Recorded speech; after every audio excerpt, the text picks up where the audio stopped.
هاي، ازيكم؟ لو انت اول مره بتسمعنا او بتشوفنا فاحنا جاك بودكاست. هنكون بنتكلم عن مواضيع بتهم الشباب وافكار كتيره قوي ممكن تبقى بتيجي في دماغنا او اسئله واحنا بنبقى بندور لها على اجابات ومش لاقيين. النهارده بقى معانا رورو. هاي رورو، ازيك؟ هاي سيمو، ايه الاخبار؟ الحمد لله. رورو من الناس اللي فرقوا قوي في حياتي واللي عارفاهم من زمان قوي من وانا صغيره، وفعلا من الناس اللي عملوا تاثير قوي في اني اكبر يعني ويبقى لي علاقه قويه بربنا. رورو، احنا دايما بنسمع انه يسوع هو الطريق الوحيد، يسوع هو المخلص، وفي حاجات كده بناخدها يعني زي ما هي من غير ما ندخل لعمق فيها ونفهم طب ليه يسوع هو الطريق الوحيد، والطريق من فين لفين اصلا، ويعني ايه مخلص وهيخلصني من ايه. فاهمه؟ ايوه فاهمه قوي، فاهمه قصدك جدا.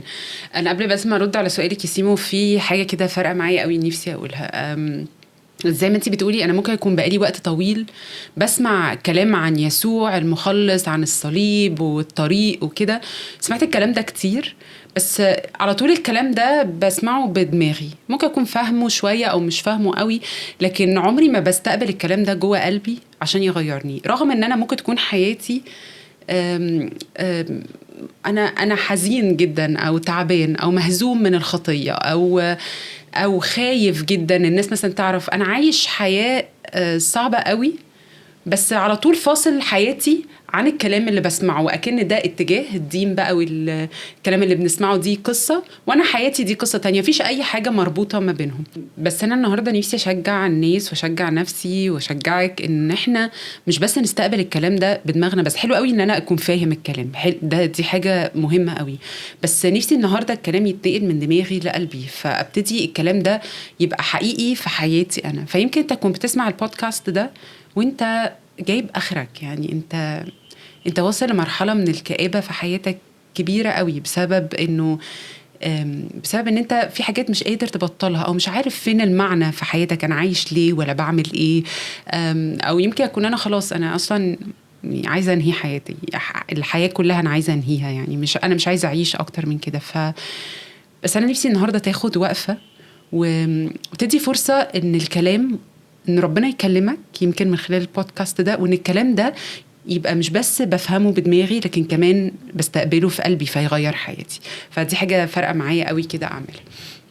انا عايزة ارد على سؤالك بقى يا سيمو. انت كنتي بتقولي انا الخلاص من ايه، ويسوع هو الطريق اللي احنا في آيات في الكتاب المقدس، يعني مثلا في آية في عبرانيين بتقول فمن ثم يقدر أن يخلص أيضا إلى التمام الذين يتقدمون به إلى الله. هنا بيتكلم عن يسوع، إنه يسوع يقدر يخلص إلى التمام to the full، للآخر، الذين يتقدمون به إلى الله، اللي عايز يبقى ليه علاقة حقيقية بربنا، يقف قدام ربنا الله الآب، ينفع يعمل كده من خلال يسوع. يسوع بيخلصني إلى التمام.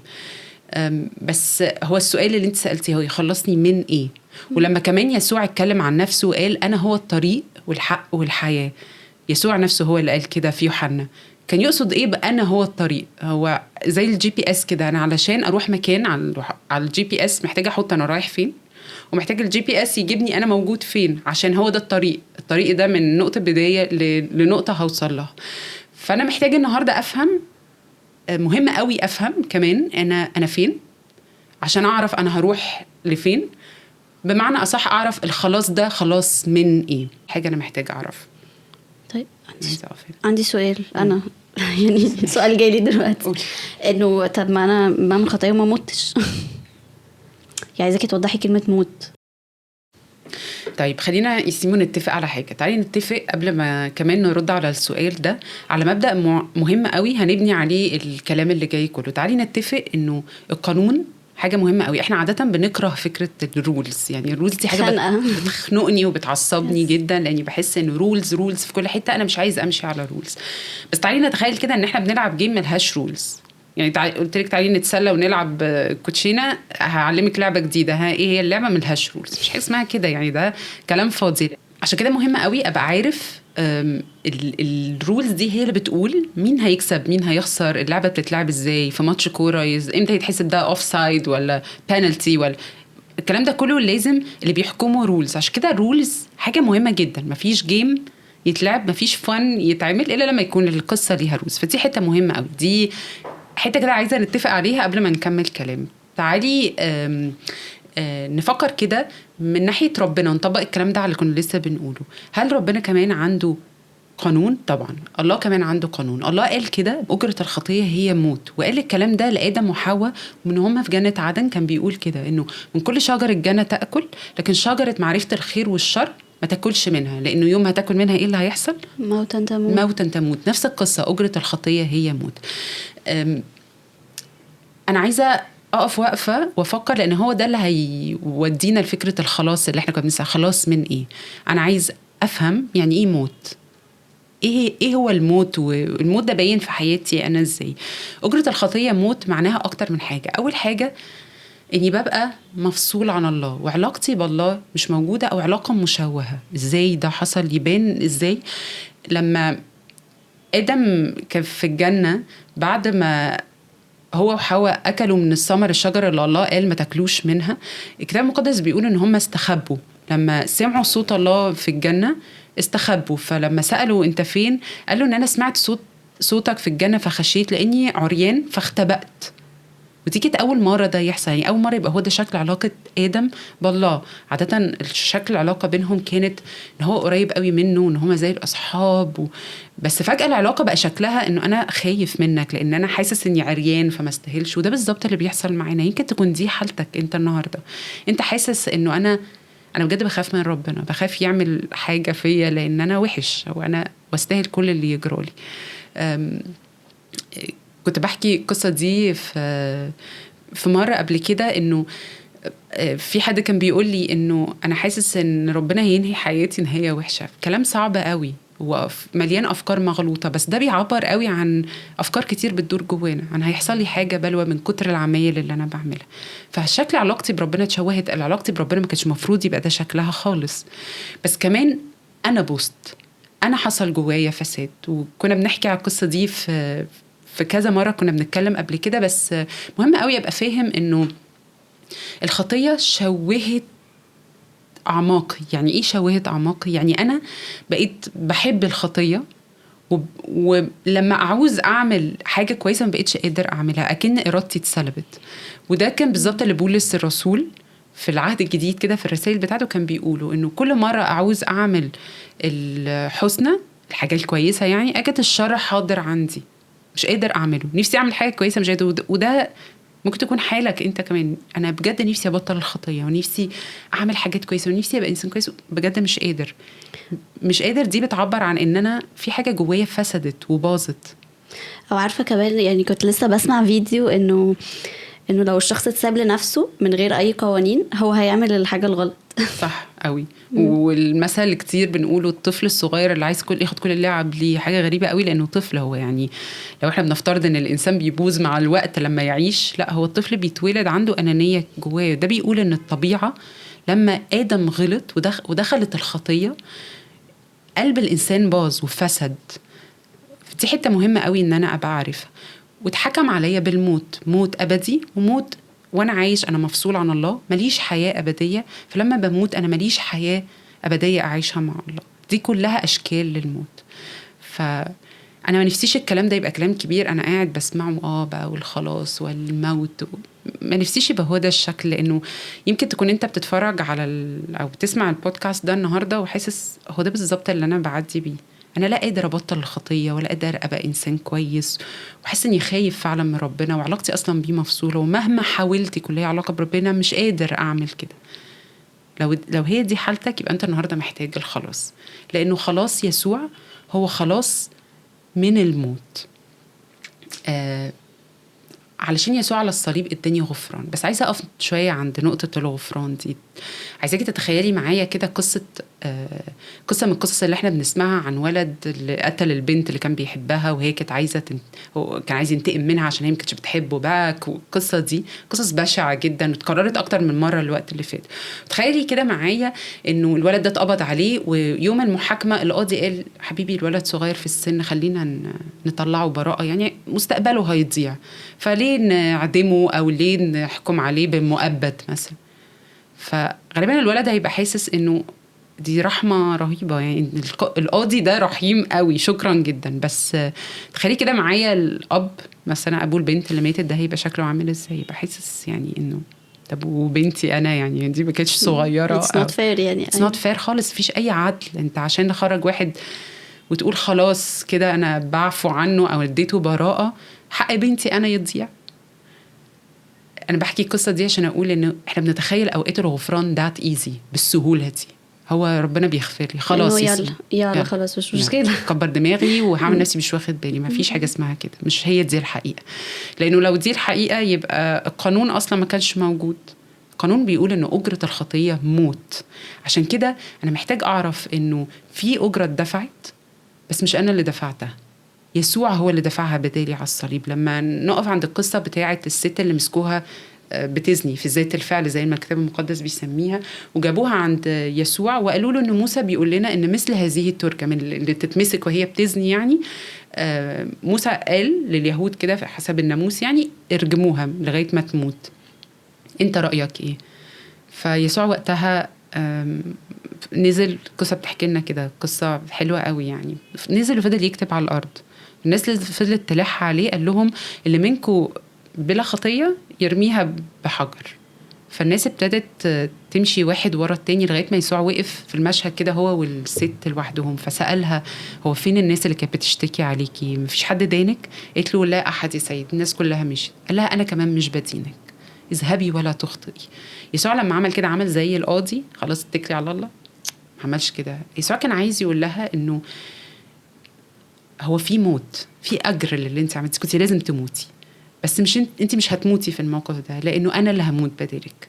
فيسوع على الصليب مات بدالي بكل اشكال الموت اللي كنا لسه بنحكي عنها. تفصل عن الله الاب لما قال له الهي الهي لماذا تركتني، وشال كل الخطايا ومات فعلا علشان أنا ينفع يتغفر خطيتي. فنفسي النهاردة بس تعرف أنه الغفران اللي أخدته هو ليه تمن، هو مش ببلاش، هو أنت واخده ببلاش، لكن يسوع دفع تمنه، وكان تمنه غالي قوي، كان تمنه موت المسيح على الصليب. فدي أول حاجة أنت محتاج تركز عليها. وقبل ما نخش على النقطة اللي وراها نفسي أقول لك أنه ما فيش حد بيدفع تمن زي ده في حد ما ملوش قيمة. فيمكن انت النهاردة تكون حاسس انه انا ماليش قيمة من وجهة نظر كل الناس. كل الناس بتقول ان انا ماليش قيمة، الناس يمكن مش عايز تصاحبني، او I'm not cool enough، انا مش لذيذ او مش cool، او شكلي مش حلو، او ماليش قيمة، او مش شاطر، او مش ذكي، ومن وجهة نظر كل الناس انا ماليش قيمة. لو عندي ختم ألماظ وقع منه فص ما برميهوش في الزبالة، انا بروح اصلحه وادفع فيه تمن. ليه؟ لأنه غالي. فأنا نفسي النهاردة تحط الفكرة دي قدامك، والفكرة دي تخش كده أعماقك وتشفيك. أنت غالي من وجهة نظر يسوع، أنت غالي جدا لدرجة أنه يدفع فيك تمن غالي عشان يتغفر خطيتك فترجع تاني علاقتك بالله. فحط كده في دماغك، نفسي النهاردة تقول لنفسك أنا غالي، أنا مش ملياش قيمة زي ما كل الناس، أو زي ما أنا مقتنع، أو زي ما الناس بتقنعني. أنا ليا قيمة، وقيمة غالية قوي، عشان كده يسوع مات عشاني. بس يا رورو على قد ما اللي بتقوليه ده بيفرق معايا، بس اوقات بحس انه ان ده برضو مش يعني مش كفاية. بس ما هي سايكل مش بتخلص، انا بغلط وربنا بيغفر، انا بغلط وربنا بيغفر، فايه وبعدين بقى واخرتها ايه؟ يس صح مظبوط. وانت عارفة كمان في اعتقاد ناس كتير انه الغفران ده حتى لو مش بنقول الكلام ده بصوت عالي، انه انا لما اعمل حاجة وحشة قصادها ممكن اعمل شوية حاجات كويسة فده يشيل ده يعني. بس انا عايزاكي تتخيلي معايا كده فعلا اللي انت بتقوليه مظبوط. فتخيلي انه مثلا انا عندي صحاب وحشين قوي، مثلا طول الوقت بيكذبوا عليا. كذبوا عليا مرة واحد صاحبتي مثلا، او واحد صاحبي او كده، كذب عليا في حاجة كبيرة ميجر يعني، وبعدين رجع واعتذر فانا سامحته. وبعدين بعد شويه حصل موقف تاني في كتب عليا تاني. او نتخيل موقف اكبر شويه، واحد بيضرب مراته مثلا، فبيضربها علقه جامده قوي، وبعد ما يضربها يروح يصالحها ويجيب لها ورده. يعني ايه ده؟ هفترض ان هي بتحبه قوي، من كتر ما هي بتحبه، او انا من كتر ما انا بحب صحابي دول سامحتهم مره، وبعدين رجع قام ضاربها تاني، ضاربها جامد قوي. وبعدين لانه ضربها مرتين فقرر يجيب لها هديه كبيره شويه، يجيب لها خاتم ذهب مثلا ولا اي حاجه. وهكذا كل شويه يضربها جامد قوي وبعدين يعمل لها شويه حاجات كويسه عشان تسامحوا على الحاجه. هي ممكن يكون كل مره بيرجع غلطان وندمان وبيتاسف لي، بس ده ما يمنعش انه هو محتاج يتعالج. يمكن عنده مشكله، يعني في حاجه جواه في قلبه بايظه محتاجه علاج. الغفران واني انا اغفر له، انت عندك حق، انا فعلا بغفر له، بس ده مش بيغيره. هو محتاج يتغير من جواه. ولو هو بقى مقتنع انه كل مره هيعمل حاجه غلط هيعمل قصادها شويه حاجات كويسه، وانا بقبل الكلام ده، لو افترض ان انا مراته، يبقى انا عندي مشكله. يعني في حاجه، يعني اترن علقه واخد خاتم سوليتير، يعني ممكن نفكر فيها شويه في ظل الظروف اللي احنا فيها، بس يعني لا، مش منطقي. ده بيقول ان الست دي مريضه كمان، عندها مشكله. لو انا بطبق الكلام ده على ربنا وفاكر ان انا لما بعمل شويه غلطات وارجع لربنا اعمل له بقى، يعني اروح الكنيسه كم مره واصوم الصيام، وطبعا دي كلها وصايه نعمه كويسه قوي. لكن انا قصدي اقول لو انا بعمل كده وانا فاكر ان انا كده بسكت ربنا او بيعلم خلاص، او بشتري رضاه مثلا، يعني او بشتري رضاه، أو هو بيحط كله في كده في وزن ويشوف عمل 10 حاجات غلط قصادها بس في 11 حاجه كويسه، يبقى ربنا عنده مشكله. يعني انا والناس اللي انا غلطت في حقها طيب هما كمان عندهم مشكلة، لأنه يعني ربنا عمال سايب بقى، عامل حسبة، والناس كلها بتعيش حياتها وبتغلط في حق بعض وبتعمل جرايم، بس اعمل قصادها شوية حاجات توزنها. الكلام ده مش منطقي، وانت عندك حق، دي سايكل كده ما بتنتهيش. بس احنا إيماننا المسيحي ما بيقولش كده. أولا محتاج أعرف كويس قوي إنه في الصليب في جزئين. الصليب مش بس اداني غفران لخطيتي على حساب دم يسوع زي ما كنت لسه بحكي من شوية، بس في الصليب كمان في تبرير. يعني ايه تبرير؟ يعني احنا كنا عاملين نحكي من شوية وقت ان احنا الخطية بوظت قلبي، خليته فاسد، يعني بقيت انا بحب الخطية ومش قادر ابطلها ومش قادر اعمل الحاجات الكويسة. يسوع على الصليب الكتاب المقدس بيقول ان انا صلبت مع المسيح فاحيا لا انا بل المسيح يحيا فيا. يعني ايه بقى الكلام الكبير ده؟ يعني انا البوظان، الفساد اللي حصل جوايا ده، إن القلب اللي باظ اللي بقى بيحب الخطية ده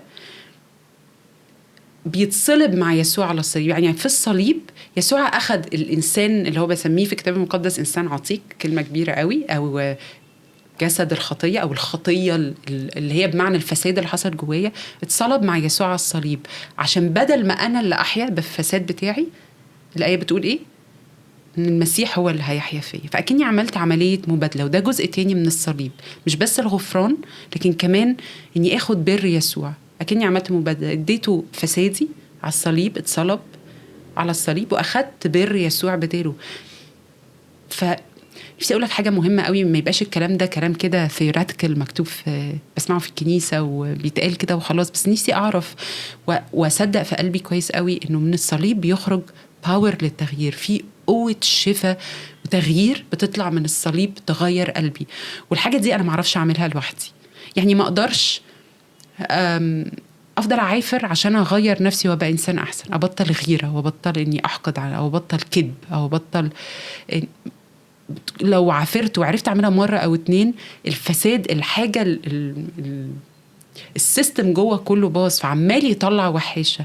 لكن في حل جذري على الصليب، إني أخد بر يسوع بدل خطيتي فاتغير. بمعنى أصح براكتيكلي، يعني بشكل عملي، أنا ينفع أتغير، ينفع قلبي يتغير، ينفع أبقى إنسان أحسن.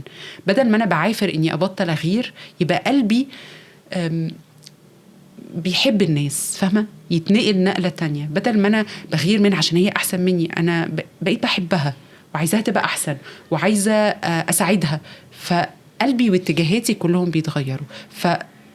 عشان أرد على سؤالك، الصليب فيه الغفران بس كمان فيه تبرير، فيه المبادلة دي، ينفع أتغير. عشان كده لازم أحط في بالي كويس قوي إنه في حقيقة اسمها بر يسوع وتبرير يسوع على الصليب. يعني أنت النهاردة لو حاسس إنك في حالة مزرية جدا ومش عارف تتغير وقلبك فعلا فاسد والكلام اللي بيتقال ده بيتطبق عليك، أنت ليك غفران. يعني مبروك، بس انت كمان ليك تغيير. فينفع مش بس تفضل تقوم وتقع وتقوم وتقع، بس ينفع كمان تتغير، ينفع تاخد بر يسوع ويبقى حقيقة في حياتك. انا عارفة ان هو الكلام يبان كبير، بس هو حقيقي. القوة اللي بتطلع من الصليب عشان تغيرني دي قوة حقيقية. معنى كلامك ده يا رورو انه فكرة انه احمل صليبي دي مش معناها انه صليبي ده مامتي ولا اهلي ولا صحابي اللي مضايقني او يعني او مرض مثلا او كده. لا خالص، بالظبط كده. هو ده الفكر اللي مش عارفه احنا طلعنا بيه منين، بس مش هي دي الحقيقه. معناها ان انا بصلب ذاتي على الصليب. ذاتي دي بمعنى فسادي، او انا القديم مثلاً. انا القديم، انا اللي مش عايزه، انا اللي بايظ، انا اللي بيحب الخطيه ومش عارف يبقى مختلف ومش عارف يبقى انسان احسن. هو ده اللي بيتحط على الصليب. هو ده الصليب اللي انا بحمله، ان انا بحط نفسي على الصليب وبموت عشان احيا انسان جديد لابس بر يسوع. هي دي الفكرة. فهو ده معنى الصليب. طب انت يا رورو ما جاوبتنيش لسه، ليه يسوع؟ يعني ليه يسوع كان هو اللي لازم يموت ويدفع ثمن الخطية؟ يعني ليه يسوع بالتحديد؟ اوكي، احنا لغاية دلوقتي متفقين ان في قانون، والقانون بيقول ان اجرة الخطية موت. فمبدئيا كان لازم حد يموت. ده تمام، ده اتفقنا عليه. ليه يسوع هو اللي لازم يموت؟ ده السؤال اللي انتي بتسألي. بصي انا هرجع لحته كده في العهد القديم من غير ما نتخض. انا عارفه احنا اول ما بنسمع العهد القديم بنحس دي بقى الحاجات اللي انا ما بفهمش منها اي حاجه، بس انا هقولها بطريقه بسيطه قوي، فكره صغيره جدا عشان نقدر نفهم منها ليه يسوع تحديدا هو اللي كان لازم يموت.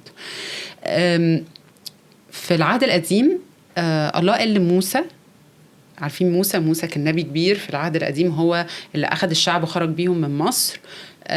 وبعدين ابتدوا ربنا يقول له إنه هيبني خيمة الاجتماع اللي هيقدموا فيها الذبايح، ودي مكان حضور الله يعني وسطيهم. خلاص يعني مش مشكلة بصرف النظر عن التفاصيل عشان يعني ما حدش يتخض قوي من الفكرة. بس الله قال له كده إن هما بيقدموا ذبيحة اسمها ذبيحة المحرقة. مش عارفه كم حد سمع الكلمه دي ولا كلمه بتاخد محرقه. يا لهوي ايه المحرقه دي؟ محرقه اكتر. محرقه معناها هي ذبيحه غنم او بقر، وبيتذبح في الخيمه دي، في خيمه الاجتماع. وقبل ما بيتذبح كانت بتتذبح عن خطيه الناس. فكانوا بيعملوا ايه البروسيس؟ يعني ان الشخص بيحط ايده على الغنم ده او البقره اللي هو جايبها هيذبحها، وان هو يحط ايده على راسه. ده كان بيبقى رمز ان اكن الخطيه اتنقلت من الشخص راحت على الحيوان ده، وبعدين بيذبحوا الحيوان. ودي كانت صوره، بس الله كان بيحاول يقول للناس انه عشان لما يجي يسوع ويتصلب تفهموا فكره الذبيحه، انه علشان الخطيه اللي انتوا بتعملوها فلازم يكون في موت. عشان يأكد نفس الفكره لازم حد يموت. فبنعمل رمز انه هو هيحط ايده على الذبيحه، يعني عايزه اقول رمز بمعنى ان دي رمز ليسوع لما يكون هو الذبيحه.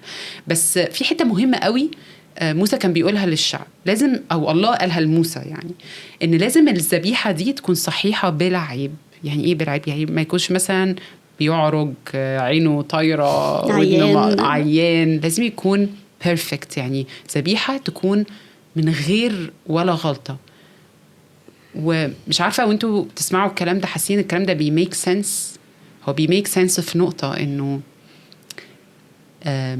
لو الذبيحه دي اصلا فيها عيب، ازاي هتكفر عن خطيه ناس برضو فيها عيوب؟ لو طبقنا الكلام ده، انا عارفه الكلام ابتدى يبقى كومبليكيتد شويه، بس لو طبقنا الكلام ده على يسوع الوحيد اللي بلا خطيه، عشان كده هو الوحيد اللي يقدر ياخد خطيتي. ما هو لو سيمو قررت هي اللي تاخد الخطيه، طب ما سيمو برضو محكوم عليها بالموت، لان صح. هي كمان فسدت بسبب الخطيه، وده يتطبق على كل الناس. فالشخص اللي محتاج يعمل كده شخص بلا عيب. صح، هو بلا عيب لانه هو الوحيد اللي ينفع طوعية يقول خلاص يا جماعه انا مش متطبق عليا حكم الموت، بس انا بدالك هاخد الموت عنك. عشان كده يسوع هو الطريق الوحيد. قولي لي لو قعدنا نفكر كده بدماغنا ايه الحل اللي ممكن يكون الناس اتحكم عليهم حكم موت غير ان هم يموتوا اذا ما فيش يسوع في المشهد؟ تتعمل ازاي المعادله دي؟ تتحقق ازاي الناس دي تطلع براءه والفساد اللي جواها يتصلح لو يسوع شلته من المشهد؟ اعمل كده ازاي؟ مستحيله، لان ما فيش شخص غير يسوع بلا خطيه. فاكنه هو اللي صالحني على الله تاني بعد ما تكون العلاقه بينا زي ما كنا لسه بنقول مفصوله. كأنه مسك ايدي ومسك ايد الله وصالحنا على بعض، لانه هو انسان اخذ جسد بس كان بلا خطية، صحيح بلا عيب، وفي نفس الوقت هو إله فيقدر هو اللي يصالحني على الله تاني. فأنا حتى لو قعدت أفكر الحل فوق الخيال، يعني إيه الحل التاني اللي ممكن يحصل غير كده؟ عشان كده إحنا بنقول بكل مش بس يقين وإيمان وده إيماننا المسيحي اللي بيقول إنه الطريق يسوع هو الطريق زي ما هو قال عن نفسه، بس كمان الكلام ده يملاني رجاء إنه في حل. يعني أنا لما غلطت ما تسبتش بلا حل كده وخلاص وأنا هضيع وعلاقتي بربنا مقطوعة، فهعيش طول حياتي معذب وأنا على الأرض، ولما موت ماليش حياة أبدية وانتهى الموضوع على كده. يسوع قدم نفسه كفارة علشان يموت بدالي. فالكلام ده مش بس اسمعه وانت حاسس انه انا يعني ده كلام مقفول قوي، بالعكس اسمعه وانت مليان رجاء انه في حل للمشكله الكبيره قوي اللي حصلت للانسان اللي ما كانش ليها اي حل تاني. يا رورو، انت كنت بتقولي انه الله اوجد حل للقصه يعني، بس اوقات كتير بيجي في بالنا كده انه ليه اصلا من الاول انا ما غلطتش في حاجه من الاول. يعني انا كسيمو مثلا اتولدت ما غلطتش في حاجه، فبنحس اوقات يعني انه كأنه الفداء ده كانت تمثيلية ربنا بس عايز يعملها عشان يقول لنا بيها ان هو بيحبنا. بس ببقى حاسة يعني ليه اصلا خلقتنا من الاول وحد غلط وحد لازم يموت عشان يدفع ثمن الغلط ده، فانت جيت ليه؟ طيب يا سيما، عامة السؤال اللي انت سألتيه مركب كده في كذا جزء عايزين نفكفكه كده علشان هو كذا حاجة في بعض. مبدئيا انت قلتي انه assumption كده او افتراض ان انا ما غلطتش من الاول، فانا مالي بالقصة دي. بس الافتراض ده مبدئيا مش مظبوط. الكتاب المقدس بيعلمنا انه الجميع زاغوا وفسدوا، يعني كله باظ، كله عمل خطية، كله زاغ عن الطريق، يعني طريق ربنا. ومش بس عشان الكتاب المقدس بيقول كده، طبعا احنا بنصدق جدا في كلمة ربنا، بس كمان احنا ده قادرين نشوفه في الواقع. يعني قادرين نشوف انه حتى الطفل الصغير اللي لسه مولود في فساد جوه وعايز كل حاجة ليه ومش عايز حد ياخد لعبه، ومحدش علمه ابدا يعمل كده من وهو في السن الصغير، وحاجة مشتركة ما بين كل الأطفال. إذا ده بيقول حاجة بيقول لا، انه انا اتولدت بالفساد ده جوه قلبي. فالكتاب المقدس بيعلمنا انه الكل زاغوا وفسدوا واعوزهم مجد الله. زاغوا وفسدوا بمعنى ان هم طلعوا بره الطريق او فسدوا باظوا زي ما كنا لسه بنحكي. ورغم ان احنا بنصدق جدا في كلمة ربنا، بس كمان بالاضافة لكلمة ربنا احنا ممكن نشوف ان دي حقيقة موجودة في الحياة.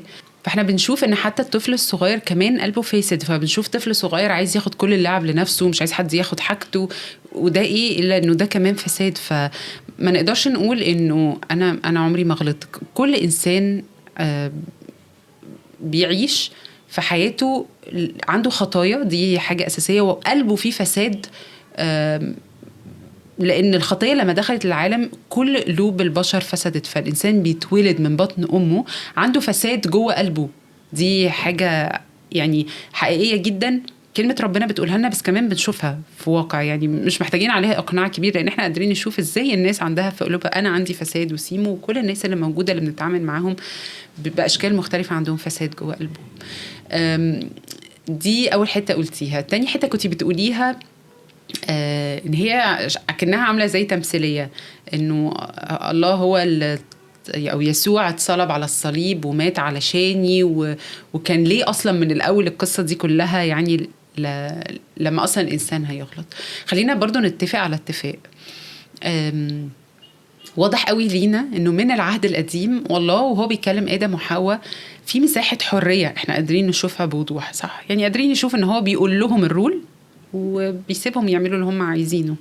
دي حتة واضحة قوي لينا، والحتة دي بالنسبة لي مهمة قوي، وعايزة اقول عليها يعني كلمة يعني اوفر شوية، بس هي حاجة نبيلة كده قوي، حاجة كلاسي قوي، يعني حاجة بتدل على صلاح الله قوي. انه الله ما اجبرش الانسان من الاول خالص، الله ساب للانسان حرية الارادة عشان الانسان لما يختار ربنا يختار بارادته الحرة. فين المحبة لو انا هجبرك تحبيني؟ يعني انا عندي authority اخليكي تحبيني وهجبرك ان انت تحبيني، ده يبقى مرض، يعني ده يبقى تسلط، ما اسموش محبة.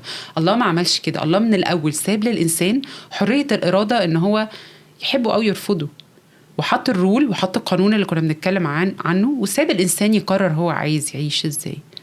الحتة دي مهمة قوي، محتاج أعرفها. وانت كمان مش بس كلمة ربنا بتعلمنا كده، بس انت كمان تقدر تشوف ده في حياتك. انت حر، تقدر تختار طريق ربنا أو تقدر تختار عكسه لو انت مش عايز تختار الطريق ده، انت عندك كل الحرية، والله يحترم حرية ارادتي جدا جدا. وحرية ارادتي دي بتقول ان انا عليا كمان مسؤولية كبيرة. بس كمان الحتة التانية اللي عايزة اقولها انه لان الله اختار يديني حرية الارادة، وانا اخترت، او الانسان including انا كمان، اخترنا ان احنا هنمشي هنفسد ونزوغ زي ما الكتاب المقدس بيقول. يسوع من حبه ومن محبته قرر يتحمل مسؤوليتي. وانا بقى النقطه دي شخصيا بتفرق معايا جدا، بيفرق معايا قوي. انا كل ما بكبر كده في السن شويه بحس ان الناس اللي بتتحمل المسؤوليه دي ناس جميله يعني، وقليله، نادرة الوجود. نادره الوجود. مفيش كده يعني، مفيش حد بيتحمل المسؤوليه ويتحمل مسؤوليه حاجه كمان ما عملهاش لانه بس بيحبني. دي يعني ده خيال، مفيش كده يعني. انا لو قابلت شخص كده في حياتي بتهيألي انا عمري ما هسيبه، لانه هو بيحبني بالدرجه اللي تحمل فيها مسؤوليتي، او بيتحمل فيها مسؤوليه انه الله من الاول قرر ان انا حر. فلما الانسان غلط الله شال المسؤوليه دي وقرر ان هو هيدفع، يعني يسوع هيدفع الثمن على الصليب، هيشيل الخطيه بدالي ويديني غفران، لانه مش عايز العلاقه دي تتكسر. فاهمه القصه دي بتقول ايه عن شخصيه الله؟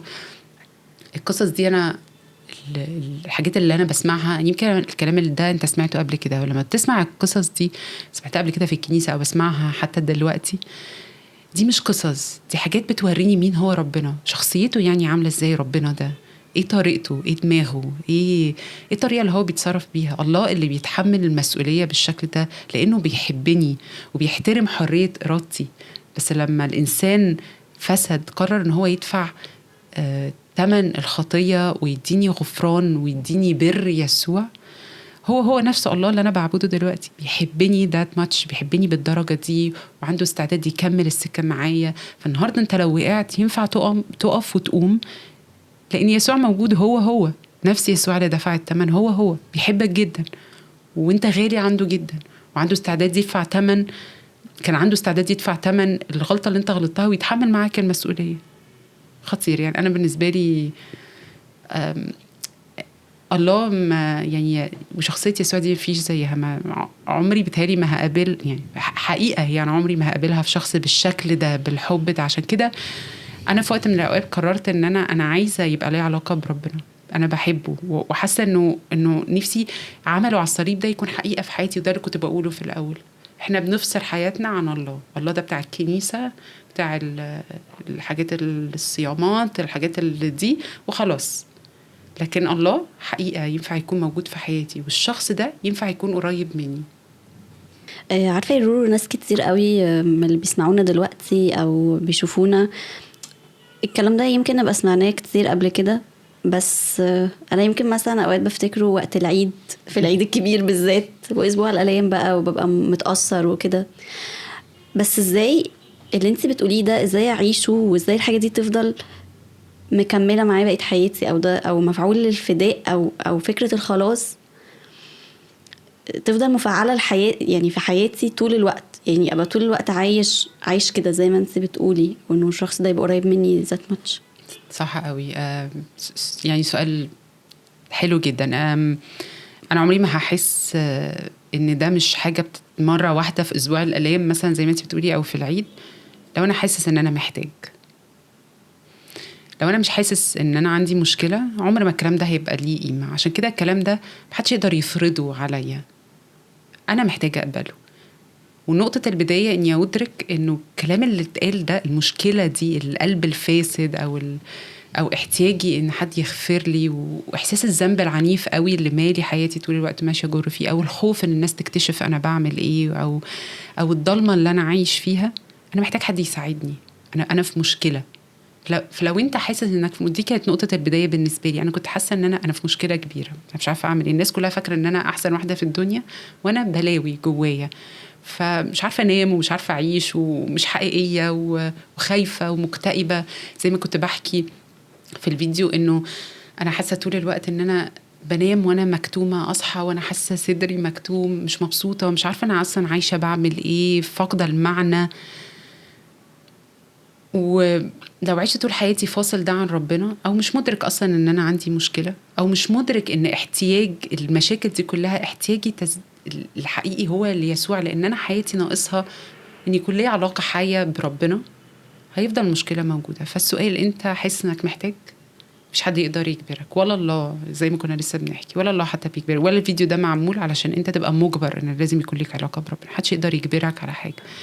بس لما بأدرك احتياجي بقوم اقف زي اللي عمله الابن الضال. قال لا، هو كده كفايه بقى، كفايه ضلمه كفايه الهبل اللي انا عايش فيه ده، كفايه توهان، كفايه قله نوم وضغط نفسي وكآبه وخوف مالي حياتي، كفايه ضلمه، كفايه خطيه. انا النهارده هقوم وارجع لأبي وهقول له اقبلني حتى كأجير عندك. ده اللي عمله الابن، دي القصه اللي كلنا عارفينها. فانت النهارده محتاج اول حاجه تدرك ان عندك مشكله وتحس خلاص انا تعبت، انا محتاج حل النهارده.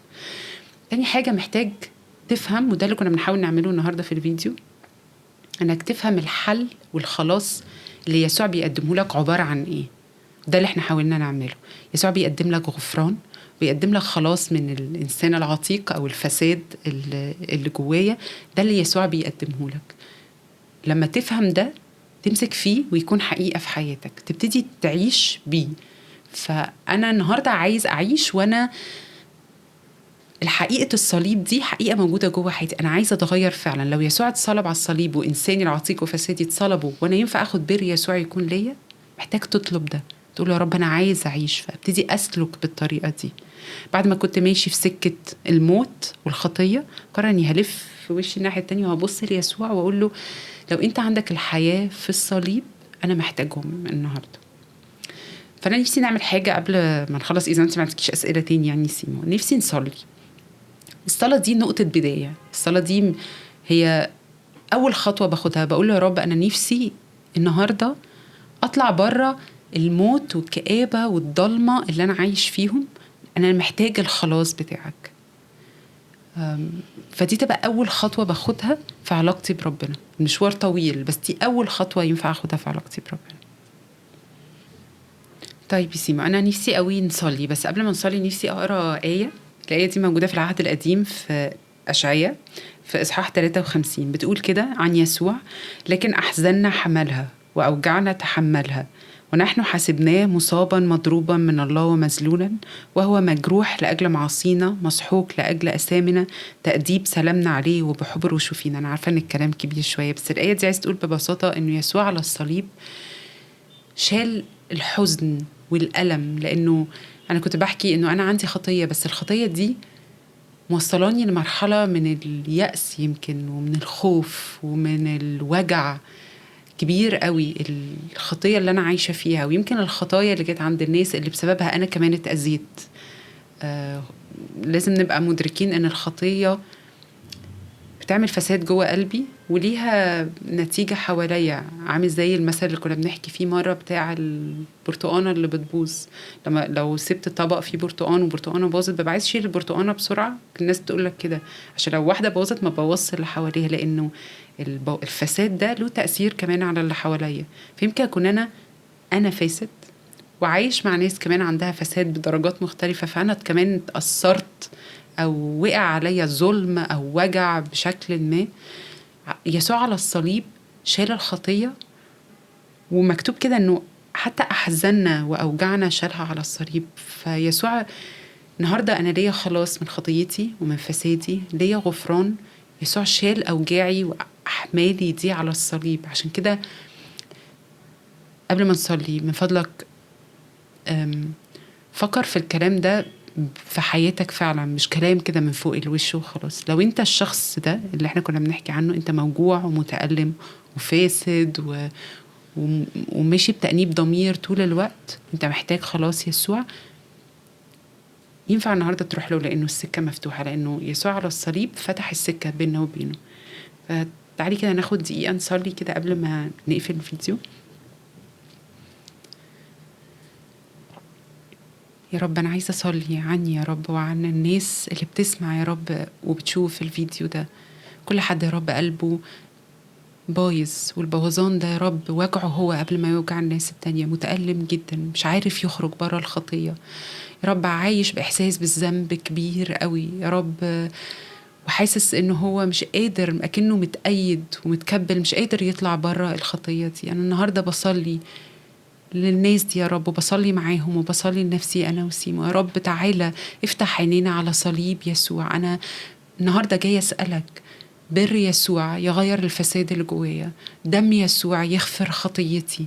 يا رب أنا نفسي أبتدي معاك بداية جديدة، بس أنا ما كنتش الوقت اللي فات قادر، بس النهاردة أنا عايز أمسك في يسوع، في عمله على الصليب، في دمه اللي يغفر خطيتي، في بر يسوع، عشان أقوم يا رب أقف على رجلي، يرجع تاني يا رب يبقى لي علاقة حقيقية معاك وأحبك بدل ما أنا يا رب بعيد عنك وخايف منك. ابتدي معايا يا رب النهاردة بداية جديدة. أنا بديك حياتي، بديك يا رب الوقت اللي جاي. أنا مش عايزة أعيش في الخطية تاني يا رب، أنا عايزة أعيش معاك، عايزة أعيش لي علاقة بيك، عايزة أعيش بحبك وبتغير. يا رب اعمل التغيير ده في حياتي، لأنه قوة التغيير والخلاص عندك، عند يسوع في الصليب. في اسم يسوع، أمين. امين. ثانك يو رورو. ميرسي سيمو.